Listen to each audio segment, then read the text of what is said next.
तो देखो, अब मूवमेंट का अब हम करेंगे चैप्टर नंबर 5 जिसका नाम है हैप्पी प्रिंस। जो हैप्पी हैप्पी मतलब खुश और प्रिंस मतलब राजकुमार, ठीक है, या फिर हम कह सकते हैं उस राजघराने का वारिस। तो मैं तुम्हें पहले प्रिंस के बारे में बताता हूँ कि जब देखो इस चैप्टर में ना, पूरे चैप्टर में प्रिंस जब मर चुका है तब की कहानी है, लेकिन उससे पहले प्रिंस की क्या दशा थी वो बताना बहुत जरूरी है। प्रिंस जब अपने टाइम में जिंदा था तो अपने राजघराने में रहता था, खुशी से रहता था। उसके चारों ओर कितने ही नौकर चाकर काम करते रहते थे, उसको कोई काम नहीं करना पड़ता था। वो केवल एक चेयर पर बैठकर, जैसे राजा महाराजा की चेयर होती है, वहां पर बैठकर बस आराम करता था। उसे किसी भी तरह के दर्द की, दुख की, तकलीफ के बारे में नहीं पता था। आंसू क्या होते हैं उसे इस बात का भी एहसास नहीं था, क्योंकि उसे क्यों एहसास होगा, वो तो राजघराने का वारिस है और वो राजकुमार है, वो एक प्रिंस है। इसलिए इस चैप्टर का नाम रखा गया है हैप्पी प्रिंस। लेकिन जब ये मर गया तो मरने के बाद इसका जो स्टैचू है ना, वो उस राज्य के चौराहे पर लगवा दिया गया है। और चौराहे पर जब इसका स्टैचू लगवा दिया गया है तो मरने के बाद जब इसका स्टैचू लग गया है तो इसके स्टैचू की जो आंखें हैं वो आंखें पूरे राज्य पर नजर रखती है और वो देख रही हैं कि जगह जगह लोग कितने परेशान हो रहे हैं, जगह जगह लोग कितने दुख में घूम रहे हैं, जगह जगह लोग कितने रो रहे हैं। लोगों के पास काम नहीं है, खाने के लिए खाना नहीं है, पहनने ओढ़ने के लिए कपड़े नहीं है, रहने के लिए जगह नहीं है। छोटा बच्चा, बड़ा व्यक्ति, हर व्यक्ति अपने किसी ना किसी दुख के अंदर परेशान है। प्रिंस जो है जब तक जिंदा था तब तक तो ये बहुत खुश था। कमाल की बात तो ये है, दुख क्या होता है इसको मरने के बाद एहसास हो रहा है। अब तुम सोच रहे होंगे भैया ये तो मर गया, मरने के बाद क्या फायदा, एहसास मतलब समझ में नहीं आया, मरने के बाद कैसे एहसास हो रहा है। कहानी को जरा समझो कि जब ये बंदा जिंदा था तब तो इसने दुख तकलीफ बिल्कुल नहीं देखी, लेकिन अब जब ये मर गया है तो अपने आसपास हो रहे जितनी भी चीजें हो रही हैं उन सबको ये महसूस कर रहा है। कहानी है एक तरीके से ये समझो कि हैप्पी प्रिंस की आत्मा इस स्टैचू के अंदर है और वो आत्मा सब चीजों को देख रही है और रो रही है अंदर ही अंदर, ऐसे समझो। वरना तुम सोचोगे भैया स्टैचू कैसे देख सकता है, स्टैचू कैसे रो सकता है।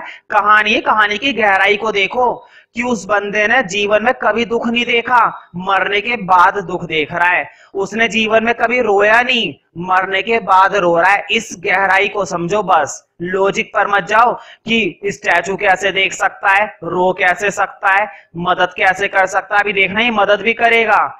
इस बंदे ने उन सभी लोगों की मदद करेगा जो लोग परेशान है। और कैसे करेगा अभी जरा कहानी में देखते हैं, ठीक है। तो तुम्हें कहानी का लिंक बनाना आ गया है कि एक बढ़िया बंदा था जो अमीर था, वो मर गया, उसका स्टैचू बनवा दिया गया है। वो स्टैचू परेशान हो रहा है लोगों के दुख दर्दों को देखकर, सुनकर, समझकर। तो अब जरा हैप्पी प्रिंस की एक छोटी सी स्टोरी स्टार्ट करते हैं। बहुत ही इंटरेस्टिंग स्टोरी है। इस कहानी को गहराई से समझोगे तो तुम्हें अच्छा लगेगा। इसके अंदर कितनी गहराई वाली बातें की गई हैं कि वो बंदा परेशान हो रहा है उन लोगों के दुख दर्दों को, तकलीफों को देखकर और महसूस करके। The happy Prince was a statue.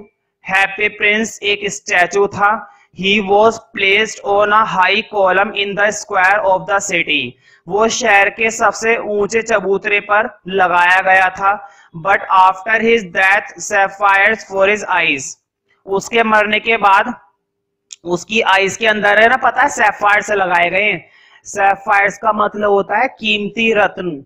आज के समय में अगर तुम एक सैफायर खरीदोगे तो कम से कम लाखों की कीमत का होगा या लाखों से भी ऊपर का होगा, इतने महंगी होते हैं ये होते हैं प्रीशियस स्टोन्स, कीमती रत्न। जब राजा महाराजा मर जाया करते थे ना, पहले के जो लोग हुआ करते थे, जब इनको दफनाया जाता था या इनका स्टैचू वगैरह बनवाया जाता था तो आम लोगों की तरह नहीं होता था, बड़े ही शान और शौकत के साथ उनका स्टैचू बनवाया जाता था।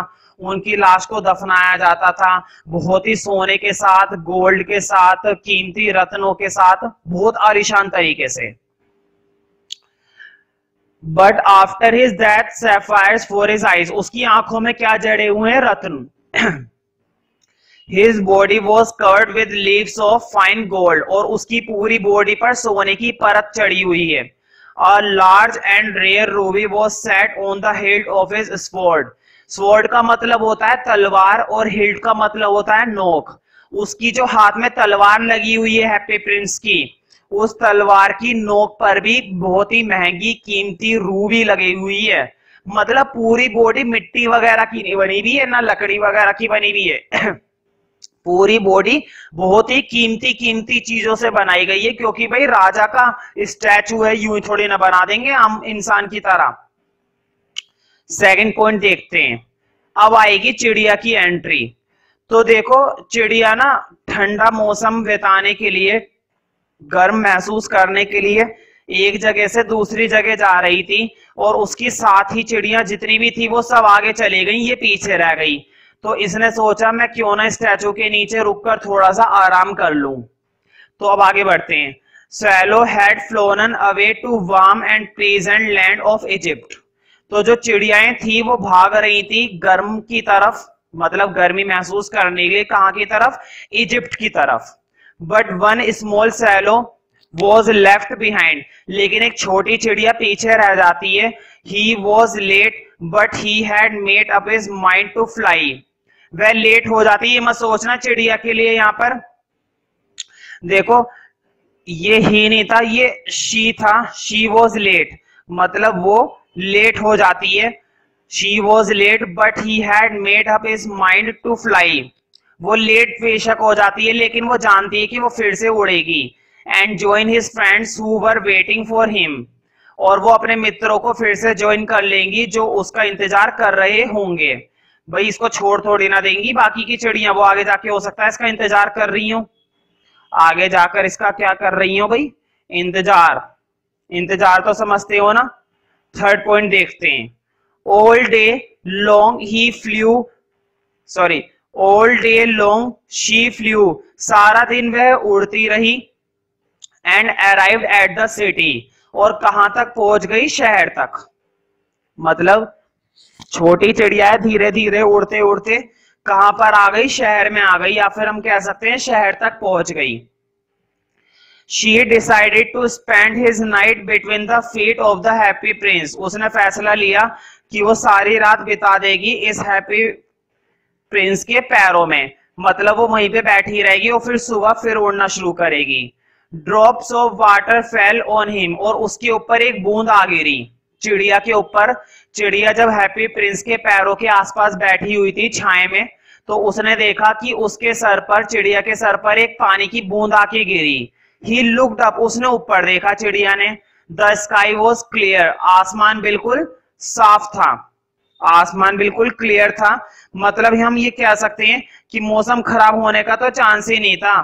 तो उसको लगा फिर ये पानी की बूंद कहां से आई। But the prince was weeping. Weeping का मतलब होता है रोना। प्रिंस रो रहा था। The bird asked him why he was weeping. पक्षी ने उससे पूछा कि वह क्यों रो रहा था। अब तुम सोचोगे भैया पक्षी, चिड़िया कैसे बोल सकती है और स्टैचू उसको कैसे बताएगा? लेखक की सोच को देखो, वो बंदा कितनी गहराई में घुस गया है कि स्टैचू की सारी बातें कौन समझ लेगी? सिर्फ एक छोटी सी चिड़िया। और चिड़िया की भाषा कौन समझ लेगा? वो एक बेजान पुतला, स्टैचू। तुम इस बात की गहराई में देखो कि लेखक कितनी अत्यधिक मात्रा में अंदर घुसा है और वो इन दोनों की मन की बातों को कैसे एक्सप्रेस करने की कोशिश कर रहा है, कितने खूबसूरत शब्दों के थ्रू। उसने प्रिंस की बात नहीं बोली, उसने प्रिंस के स्टैचू को लिया है। उसने किसी इंसान की बात नहीं बोली, उसने एक जानवर को ले लिया, एक पक्षी को ले लिया, एक चिड़िया को ले लिया। अब इन दोनों के बीच में जो वार्तालाप होगी उसके ऊपर कहानी चलेगी। लेखक की सोच देखो कितनी अत्यधिक चली गई है, कितने इंटरेस्टिंग तरीके से वो इनके विचारों को बताने की कोशिश कर रहा है। तो पक्षी उससे पूछती है तुम क्यों रो रहे हो? सोचो कितना खूबसूरत दृश्य है अपने दिमाग में लाकर कि एक चिड़िया एक पुतले से पूछ रही है आखिर तुम्हारी आंखों में आंसू क्यों है, क्यों रो रहे हो तुम? एक छोटी सी चिड़िया पूछ रही है। The prince said there was a seamstress in her poor house. तो प्रिंस बताता है, सिम्स्ट्रेस का मतलब होता है दर्जन। दर्जन उसे कहते हैं जो कपड़े सिलती है ना, उसे कहते हैं दर्जन। तो वो कहता है कि देखो यहाँ पर एक दर्जन थी जो अपने गरीब से घर में बैठी हुई है। पता है हुआ क्या? मैं तुम्हें थोड़ा सा अलग से बता देता हूँ। एक दर्जन है जो कपड़े सिलने में लगी हुई है और उसके कपड़े सिलते सिलते उसके हाथ इतने दुख हो गए हैं, उसका दर्द हो रहा है हाथों में। 2-3 बार तो सिलाई मशीन की जो सुई होती है ना, वो सुई उसके हाथ में चुभ गई है। दूसरी तरफ उसका लड़का बीमार है और वो भूखा है और वो उसको खाने के लिए भी नहीं दे सकती है क्योंकि उसके पास पैसे नहीं है, वो बहुत गरीब है। तो इतनी सारी सिचुएशन को देखकर हैप्पी प्रिंस को काफी दुख हो रहा है और वो रो रहा है। तो वो ये सारी बातें किसको बताता है? चिड़िया को। फेस वॉज थिन, चेहरा बहुत ही पतला हो गया है उस महिला का, दर्जन का। And her fingers were picked was needle, और उसकी उंगलियों में क्या चुभ गई है? निडल चुभ गई है, सुई चुभ गई है। She was embroidering flowers on a rich women's gown. Embroider का मतलब होता है कढ़ाई करना, मतलब वो एक अमीर महिला के गाउन पर फ्लावर्स की क्या कर रही है? कढ़ाई कर रही है। हर सन ले ऑन अ बेड, और उसका लड़का बेड पर लेटा हुआ है। He was sick and thirsty, और वो काफी बीमार है और प्यासा है, भूखा प्यासा बैठा हुआ है।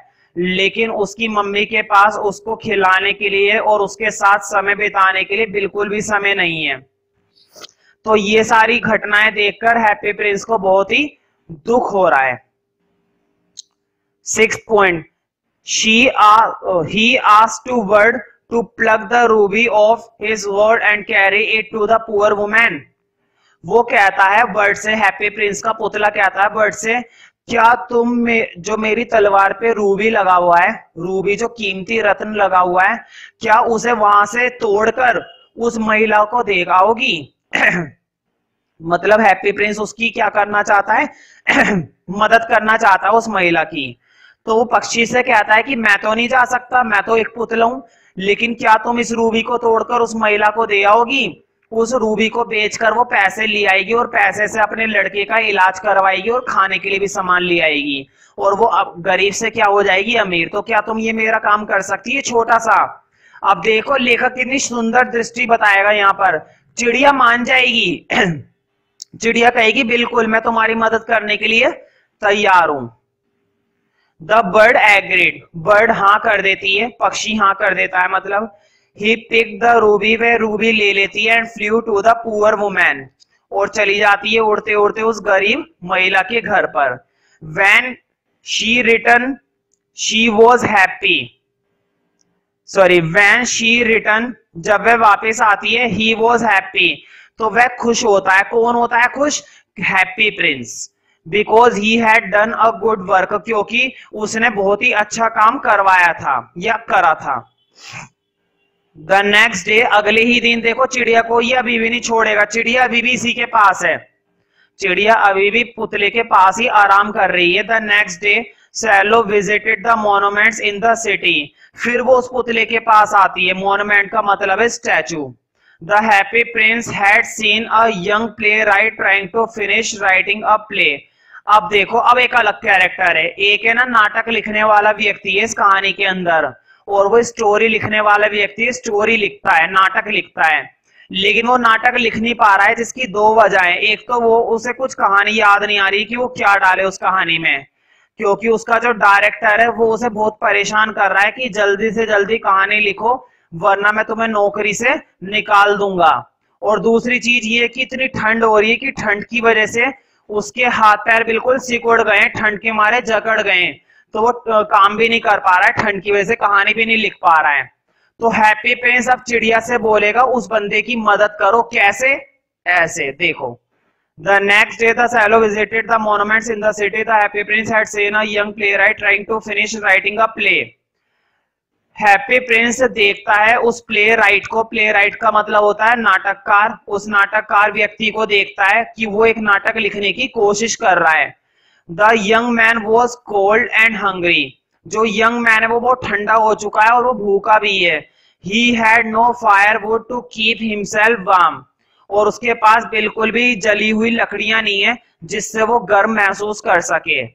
तो अब वो चिड़िया से कहेगा कि मेरी ये सैफायर जो मेरी आंखों में लगी हुई है, ये ले जाकर उस बंदे को दिया हो ताकि वो इन सैफायर्स को बेचे और कुछ लकड़ियां ले आए और खाना भी ले आए।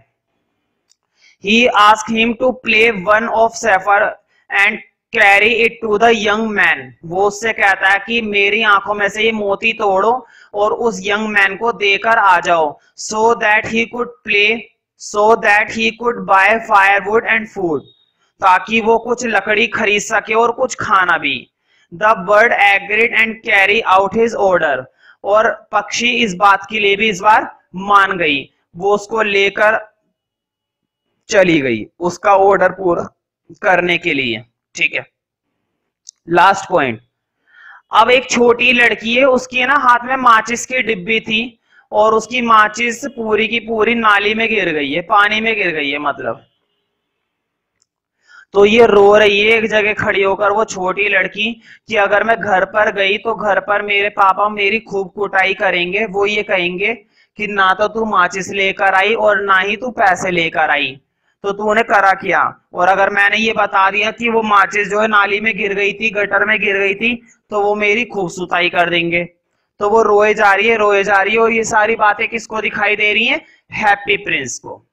A little girl crying in square below, वो चौराहे पर रोती है एक छोटी लड़की। She had accidentally let her matches fall in the gutter, घटना पूर्वक मतलब अचानक से उसकी वो मैचेस किसमें गिर गई थी, गटर में। शी वॉज क्राइंग, वह रो रही थी, because she feared her father would beat her, क्योंकि वह डर रही है कि उसके पिता उसको पीटेंगे, unless she went back home with some money, अगर वो पैसों के बिना ही घर पर गई। मतलब अगर वो पैसे नहीं लेकर गई तो उसके पिता उसको खूब मारेंगे कि पैसों का तूने करा तो